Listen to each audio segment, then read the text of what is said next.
During this training session, I just want to run through the special conditions which need to be incorporated into a rental agreement. Now, these are really specifically for Victoria. However, some of the conditions would be applicable for other states. But since the introduction of the new tenancy laws in March of 2021, there's been a number of additional layers to disclosure that are important. So when we're disclosing information to a renter, we need to also probably back that up with the within the rental agreement. So there's two parts that I've prepared, and the first one is that there's two separate conditions. The first one is these conditions which need to be across all rental agreements, and they're basically, I've called them standard special conditions, and then we've got property specific special conditions. So a standard special condition would be something along the lines of say a break lease or a renter assignment fee. We'll go into that in a moment, and they are across all properties, irrespective of the property or the property type, the landlord, the renter type, those sorts of things. And then, of course, you've got property-specific special conditions, and they would be things that are applicable only to that particular property. So it might be owner's corporation, it might be embedded network, it may be disclosure around, say, for example, mould or building disputes for cladding, those sorts of things. And they are specific to that particular property. The best way to try and track that, in my opinion, particularly if you're using Property Me, would be using labels, and a lot of that information would come back through either through the owner's instruction form, it would come back through your own knowledge by managing the property, or it would come back through the rental disclosure from the rental provider, and also the minimum standards. So let's just go straight into now these standard special conditions. So the special conditions, so what I'm looking at here inside the Trello board, it is actually 7.5, but I'm just going to come across up here to the top and special conditions, so we get into the habit of searching. And here we are inside of here. Now, at the moment, the template isn't quite complete because we need to add this training video in, and then of course we'll also add some alternate links. So the training video will go inside of here, and then there are a couple of other links inside of here which we're yet to complete, but they will be other cards within the Trello board that you can also refer back to. So let's just start off with. As I said, there's two types of special conditions. The first one, standard special conditions, then property special conditions. I've explained those. This is really applicable for everyone in the property management department, but it also probably applies. Sales team probably also need to be aware of this. Not necessarily applicable to them, but they need to be aware of the fact that they just can't go off and start talking about particular conditions within a rental agreement without really knowing the basis of that particular property. Now, if every property will be different for the property specific special conditions. Now, there's about 40 of those, or 45 that I've come up with, and the standard special conditions, I think there are 6 or 7 as we work through these. Okay, the other areas within the Trello board you should have a look at is operational standards 4, and it would be over here, operational standards, terms and conditions to a rental agreement that will make it invalid. Now, the difficulty is if you start going and adding special conditions that are not enforceable, they're not law, they are unconscionable, or you can't hold a tenant to those, it actually deems the entire clause invalid.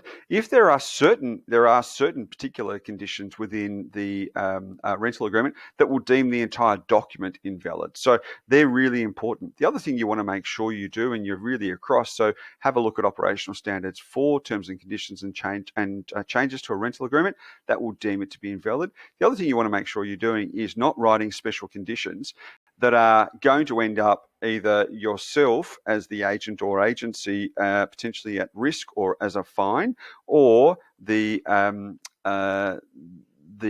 rental provider. So you want to make sure that you're not in a position where either of those are exposed to potential fines through Consumer Affairs. Okay, the next one would be a cross-link back through into the property-specific special conditions, which again, that's another training video.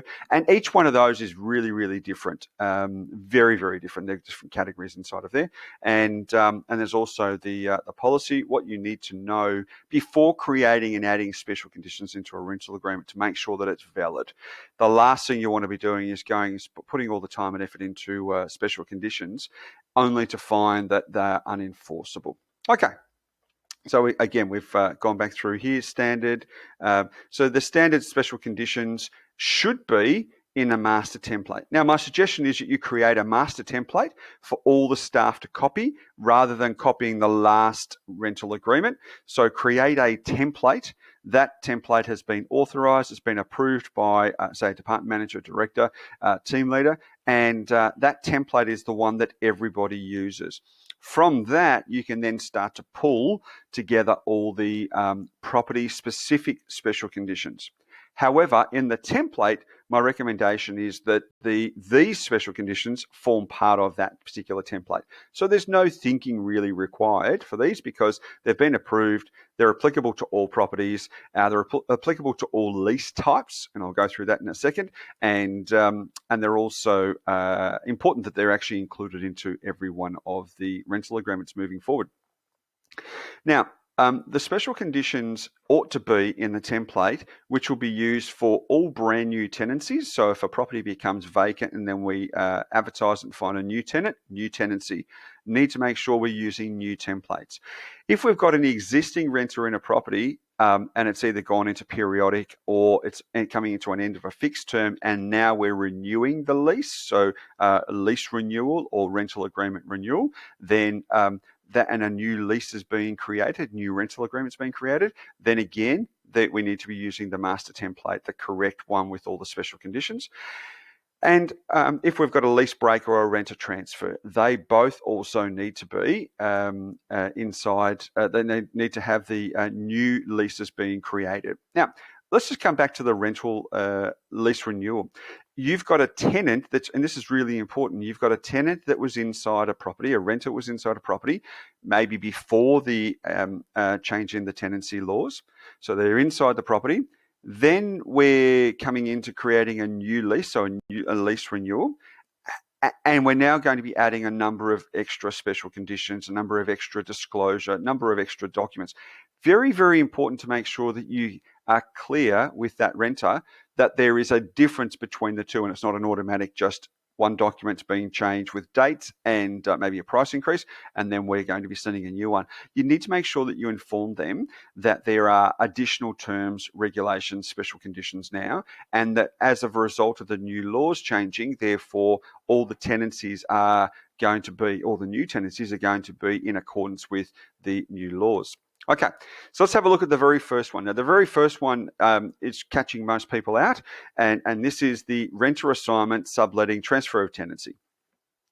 Firstly, for many, many, many years, for as long as I've been in real estate agents were charging renters or tenants a transfer of lease fee, not charging the owner. It was always a grey area. It was never supposed to be done that way.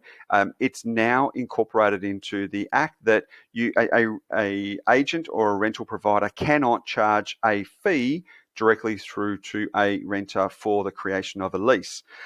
So what you need to have a look at, you need to become aware of, is Section 81, 84, 91ZV. Okay, so these are the special condition, the sections within the Act that you need to become aware of. But what I don't want you to do is then go and put these into the special conditions on the lease. You certainly can, but these are only here really, so that 1, 2, 3, they're there for your reference. So when you're adding the special conditions, start at A and then go to B, C, and D, and so forth. Now, of course, you make up your own price. $220 is more than reasonable. It would to do a renter transfer. It would take more than, say, anywhere between 1 to 2 hours to do this properly and transfer the bond, create the new lease, all those sorts of things, and liaise with the renters, liaise with the new renter, run through the application process, do the tenancy vetting and checking and those sorts of things. So in regards to that, then they would need to so 2 hours at about $110 per hour, which is fairly common practice for real estate charge out rates. Now, it doesn't mean that's what real estate agents are paid, but it's the charge out rate.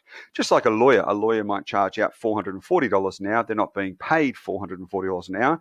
No one seems to have an issue with paying a lawyer that, but we seem to have issues with real estate agents or property managers charging out at a rate which is commensurate with their experience, commensurate with the service that they're providing.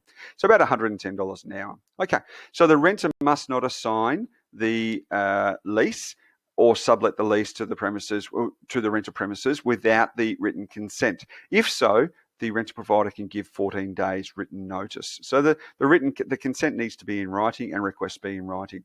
Rental provider must not demand or receive any fee for the consent except to reimburse the rental provider for their fees. So what does that mean? This is really important, that before we go down the path of putting into a rental agreement that we're going to be charging the renter a fee, we first must be charging the owner for that particular fee. So the rental provider must be charged the fee, $150, $200, $300, whatever it is that you charge in your agency.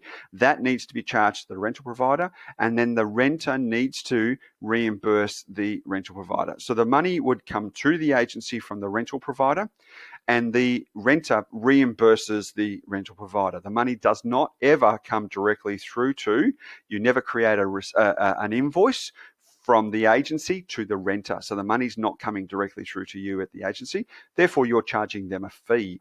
So this is not being, the agency's not charging a fee, and nor is the rental provider. What the rental provider is doing is seeking reimbursement for the expense that they've incurred, which is inside of here. So what does that mean? That means that you need to make sure that your management authority or your fee schedule has been updated since the 29th of March. If it hasn't, then you really can't be charging the rental assignment fee to the renter, to the rental provider. Therefore, you can't charge it through to the renter. The amount needs to be reimbursed in full. Important that you need to disclose this. So what we've done, we've disclosed the amount. We've disclosed what the percentage is. We've also disclosed inside of here that we're not demanding a fee. We've also then indicated that it's a reimbursement, and the renter will be liable for any rent until the commencement date of the new renter goes across. So if they're moving out on the 1st and the new tenant doesn't, the new renter doesn't start until the 15th, the exiting renter is still liable to pay up until that date. So the landlord ought to be out of pocket zero, no expense whatsoever for them. There's a cash flow issue. So the money will come out, then it gets come and reimbursed, but there is no cost or expense to the owner. And the assignment can only be done in the only assignment fee can only be charged in that first fixed term, not in alternate fixed term leases. And the reason for that is because the first fixed term lease is where the expense comes from for the letting fee, the advertising and so forth. At the end of that period, the next time there is no actual expense to run the next lease, except for a lease renewal fee, but you can't claim that back. Okay, let's now go on to, so really important that to make sure that all properties have the rental assignment fee inside, the renter assignment fee inside of the leases. Renter initiated break lease. So the break lease, so we've got 81, 84, 91 ZV again. Similar situation. So what we've got inside of here, can't charge for a fee, but what you can do is you can seek reimbursement. So here's my suggestion, and that is that inside of the rental agreement, what you should do is put two particular sections. The first section is explaining what the formula is. So the formula is the new letting fee, new tenancy letting fee. It's a pro rata remaining from what was left of the lease. What does that mean?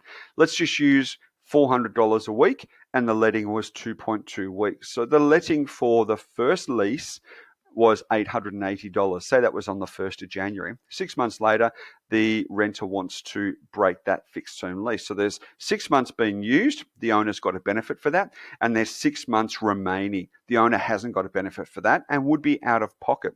So what happens is the owner would be charged again, and let's say we find a tenant in the July, the owner would be charged the $880 again. But that would be unfair because they've now paid $880 in January and $880 in July. So what happens is the exiting tenant is required to reimburse, not pay or pay a fee, reimburse the owner for the amount of money that they are out of pocket to be back to where they ordinarily would be, which is 6 more months. So they're going to pay $440 of the letting fee. They are required to pay the full advertising fee, the full board, and also the full renter database check, so ticker and TD. So what we would do there is we firstly articulate what the percentages are and what they're for. This forms part of the Section 30D, which is around disclosure. Very, very important that the owner, the rental provider, and the agent are fully disclosing any expenses that might be incurred by the renter during the term of their tenancy. And this forms part of that disclosure. It doesn't need to be on the disclosure statement, but it does need to be fully disclosed into the rental agreement. Here's the part that a lot of agents are struggling with, and that is that my suggestion here is that you then have to articulate the actual amount. So we've gone and we've put in a formula here. Now, it's okay to say it's pro rata of the letting fee, but unless we tell the renter what that letting fee is, they're not going to know what the amount is. So we must be disclosing what the amount was. So inside of here, underneath, so the first part, we've got the formula. Underneath now, we're putting the physical amount. So the new tenancy letting fee was $880 is what we would write inside of there. And if the internet advertising was $295, we would be writing that there.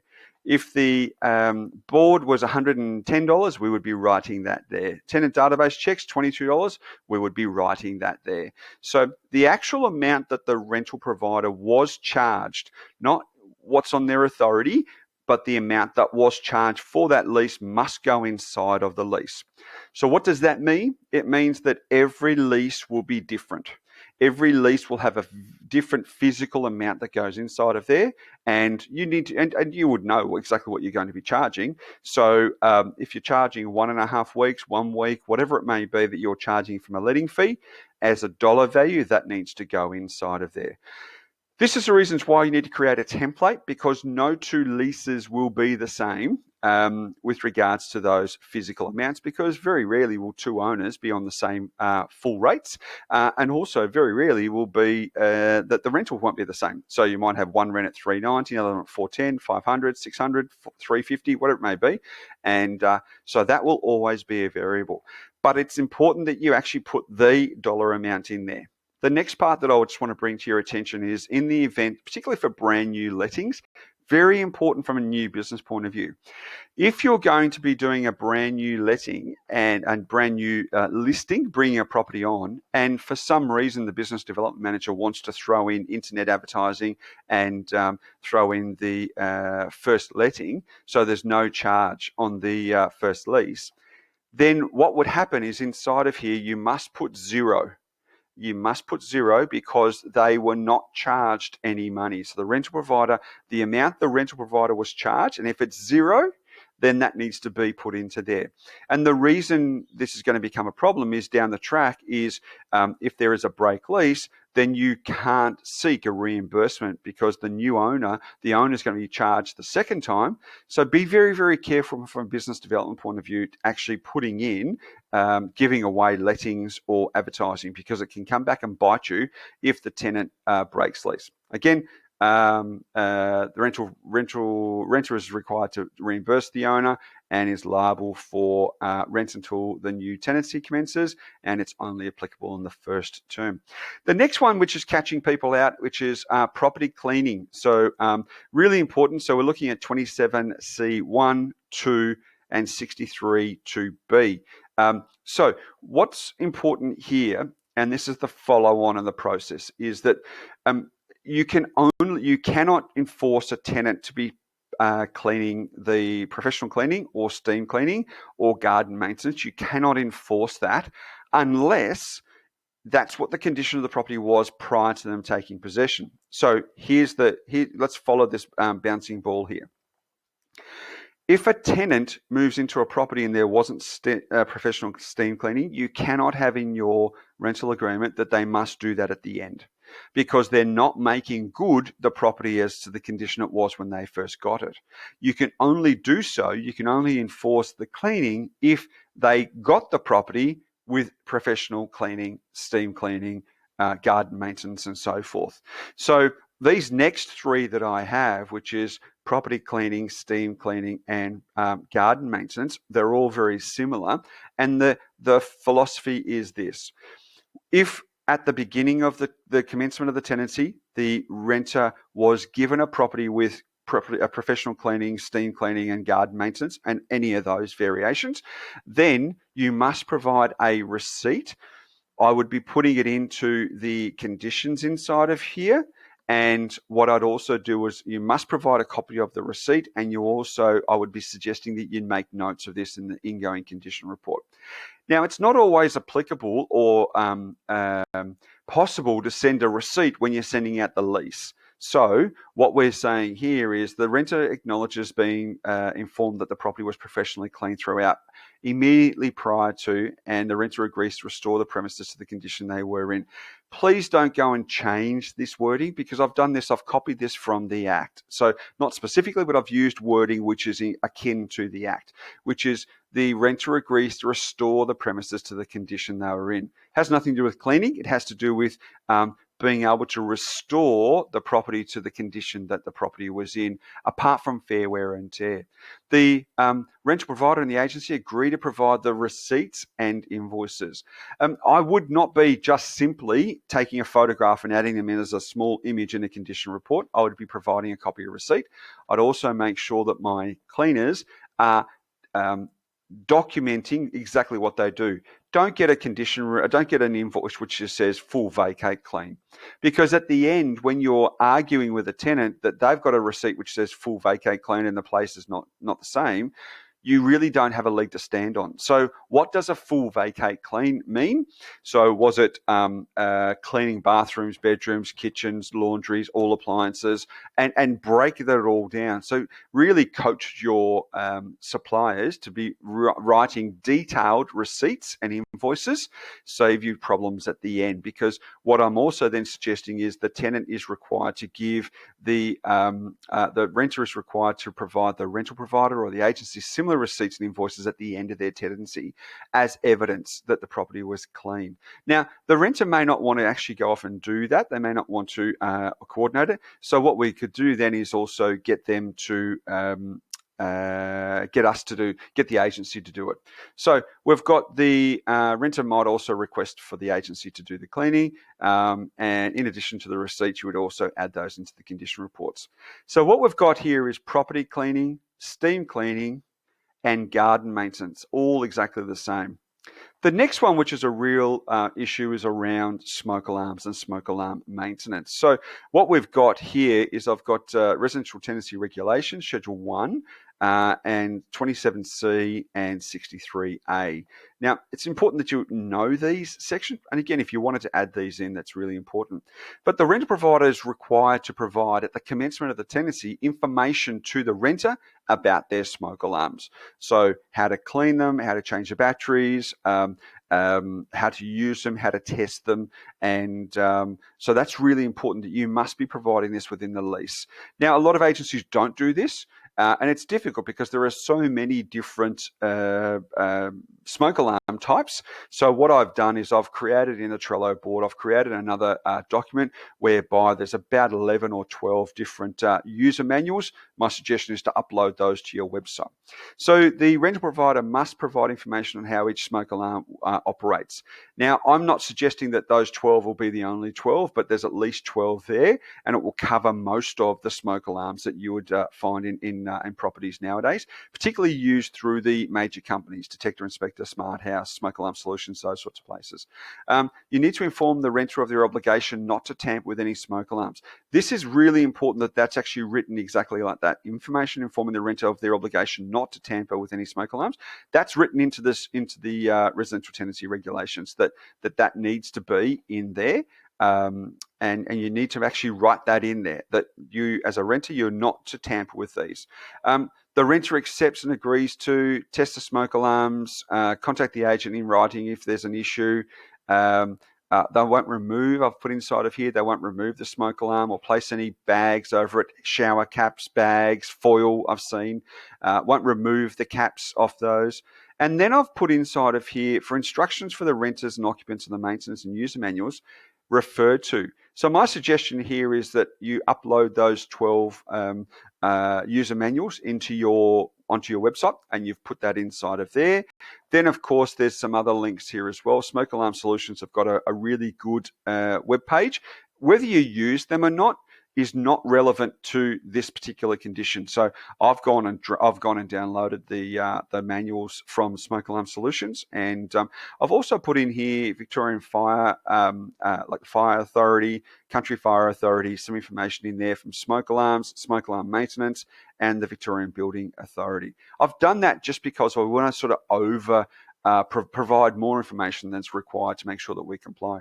Then the renter agrees to regularly test the smoke alarm, and then we've got the information inside of there that I've pulled straight out of the user manuals. So I would suggest that really complies, and if you put that into your standard rental agreement, most agents don't have anything at the moment, or they might just have one link through to their service provider, and that's it. The next one down below is I'm adding inside of here is just for keys.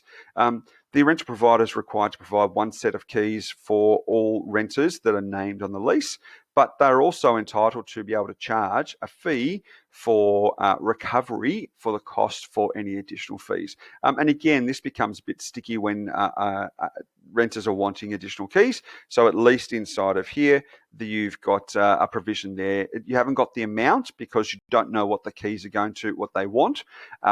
But at least you've got a provision in there to say that if they do want additional keys throughout the tenancy or at the commencement, that's applicable, but that they would be charged a fee.